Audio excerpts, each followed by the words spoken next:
Hello wrestling fans, welcome to the Harley Funk Wrestling Show. This video we're going to be taking a look at NXT In Your House, which took place at the WWE Performance Center June the 4th, 2022. So let's go ahead, let's take a look at the show. There were a couple pre-show matches that saw Valentina Feroz defeating Ariana Grace and Ika Manjiro defeating Dante Chen. So, yeah, those are matches. But let's go ahead. We'll go on to the main card. I'm going to go through the show match by match, and then at the end of the video, I'm going to rank the matches in the order of my enjoyment of them. So before we get to the first match, guys, please make sure to hit that subscribe button to keep up with all my content.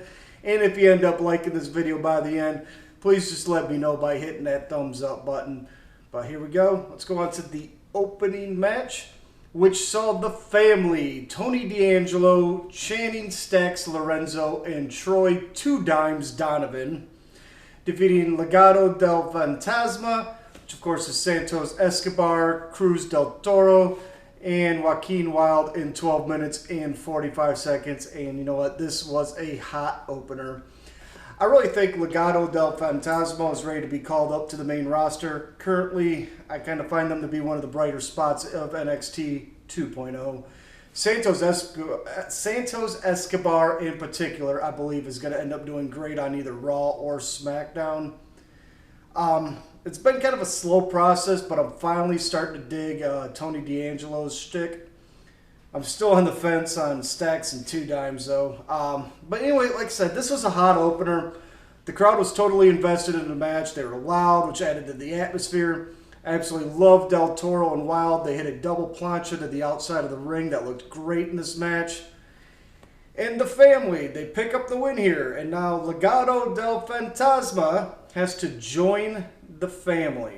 I guess we're just going to have to see where this angle goes on TV. Maybe a build-up to a War Game style match or something like that. Either way, great match. Great way to start the show.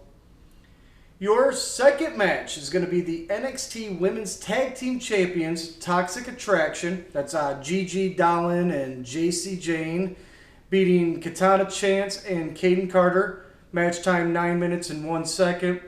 And this match was actually a lot better than I thought it was going to be. In fact, I actually enjoyed the match quite a bit. Katana Chance and Kaden Carter, you know, they really kind of took their time developing their in-ring work and how to gel as a tag team. I believe they get it now. They have improved leaps and bounds. And for Toxic Attraction, that whole unit, I think, is ready for a call-up to the main roster. And out of the three, Gigi, JC, and Mandy Rose, I think JC Jane may end up actually becoming the breakout star of this group. Now, Carter had some great moves in the match. Her drop kick into the corner that ended up with the splash as well. It was kind of a cool combo setup. Katana, of course, always brings that gymnastic-influenced offense. And Toxic Attraction play good fodder as good heels. Toxic Attraction keeps their tag titles here. You know, with all the stuff going on with Naomi and Sasha Banks and vacating the WWE Women's Tag Team titles, maybe it's time just to upgrade these titles and just call them the WWE Women's Tag Team titles and let them be defended on Raw, SmackDown, and NXT. And let Toxic Attraction kind of go through the shows at this point. It's not a bad option. But anyways, let's go off to the third match. Carmelo Hayes defeating NXT North American Champion Cameron Grimes for the title. 15 minutes and 30 seconds. Now, I've never been a big fan of Cameron Grimes or his act. Trevor Lee either. He's good. He has nice moves, but I've just never really truly connected to him as a competitor. I believe that might have changed in this match. This is probably one of the better matches I have seen him involved in. And Carmelo Hayes is so good, too. These guys bust out some great moves. They do a Spanish fly from the second rope. That was awesome. I think both men are actually really ready to be called up. In fact, I'd like to see Carmelo Hayes paired up with MVP. I have a feeling we're going to see Cameron Grimes maybe show up as SmackDown as part of Max Dupree's model stable. But we'll see. Anyways, though, fantastic match. Definitely worth going back and checking out. your fourth match is going to be NXT Women's Champion Mandy Rose of the Toxic Attraction stable. She beat Wendy Chu, bless you, in 11 minutes and 8 seconds. This was a match. I'm not big on Wendy Chu. I'm not big on the character. This match really just didn't do much for me. Hopefully with Wendy Chu, this may not be a gimmick that'll last too much longer. I guess we'll have to see. I've heard her in-ring work is actually pretty good. Heard she's pretty good with the suplexes, stuff like that. I just really haven't seen much in this current role that she has. Mandy Rose, though, she's in a complete new career resurgence. I think this move down to NXT 2.0 was very beneficial to her. Like I said, Toxic Attraction's ready for the main roster now. Your fifth match, it's going to be the Creed brothers, Brutus and Julius Creed. They defeated the NXT Tag Team Champions, Pretty Deadly, which is Elton Prince and Kit Wilson, for the tag titles, 15 minutes and 19 seconds. And you know, Pretty Deadly's been pretty good in NXT 2.0. I know they had a run in NXT UK. Fortunately, that was during my little lapse from professional wrestling, so I actually have not seen any of those matches, so I'm going to have to go back and probably look at some of them. But yeah, I've liked the Pretty Deadly in NXT 2.0. I thought it was a decent enough tag title reign. I wish it would have lasted a little bit longer than 53 days. And, you know, I see the appeal of the Creed brothers. They have a decent moveset. I'm not for certain if I'm sold on their look as of yet. Of course, that's something that could be kind of messed around with, but they don't jump off the TV screen for me. It just seems... I don't know, it seems like a lot of people are higher up on the Creed brothers than I am, and maybe I just haven't watched enough of their matches, or they haven't grown on me yet. This was an okay match. Creed brothers, of course, had some good moves. Nice, surprising shooting star press in the match. Are they really the championship material? I guess we're just going to have to find out and see how this reign goes, but like I said, it's not a bad match. It's just not as good as some of the earlier matches on this show. But, hey guys. It's time. It's time for the main event. See, there was my Mark Henry impersonation. Your main event. NXT champion Braun Breaker defeating Joe Gacy, 15 minutes, 50 seconds. Now, this is one of those matches where if Breaker gets disqualified, he would have lost the title to Gacy. Thankfully, this is not the result of the match. You know, I like Gacy well enough. I've watched him since the Combat Zone Wrestling days.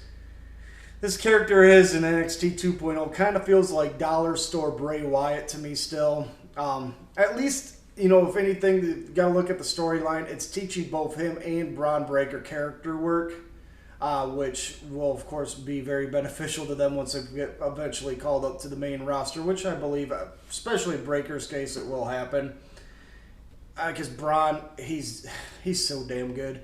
He's money. And just like Bianca Belair, I just find this guy to be a complete super athlete. Look no further than his somersault plancha in this match, and you'll see that. This is an okay match. Something about these two that just doesn't gel really well in the ring for me. But it wasn't bad for what it was. And I got to thinking after the match, just kind of a way for Braun to lose the title, unless they do one of those where he just doesn't lose the title and he just moves up to the main roster. But if he was to lose the strap, I think where I may go with it, would like to see go with it, would be losing the strap to Solo Sikoa, who actually should probably do a heel turn to go with it. See, this would be kind of cool to have maybe the Usos or Roman Reigns of the Bloodline make an appearance in NXT 2.0, helping Solo win the title or something like that. That way, when Braun gets brought up to the main roster, he's got a ready-made feud with the Bloodline. And now, as we saw with the events of this week, and Cody Rhodes potentially injured, who knows how long with that pec tear, they need to find another suitable contender for Roman Reigns. And maybe it's time to just take a gamble and see how a Braun Breaker and a Roman Reigns feud might match up. So overall, this was a pretty good show. First half was much better than the second half. I think as soon as we got to that Wendy Chu match, the card started to go downhill just a little bit. But, you know, nothing really went into terrible territory here as far as the matches go. But really, those first 3 matches set an extremely high bar that the second half of the show wasn't able to get past. So let's go ahead. We'll take a look at my rankings, see what match on this show I enjoyed the most. Your last place, no surprise, Wendy Choo versus Mandy Rose. 5th place, I gave the Creed Brothers and Pretty Deadly. In your 4th spot, Braun Breaker versus Joe Gacy. 3rd spot, Legado del Fantasma versus The Family. 2nd is going to be Katana Chance and Caden Carter versus Toxic Attraction. But the number 1 match on this show for me, Cameron Grimes and Carmelo Hayes.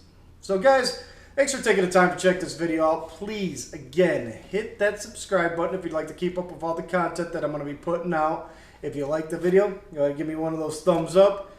And I will see you all next time on the Harley Funk Wrestling.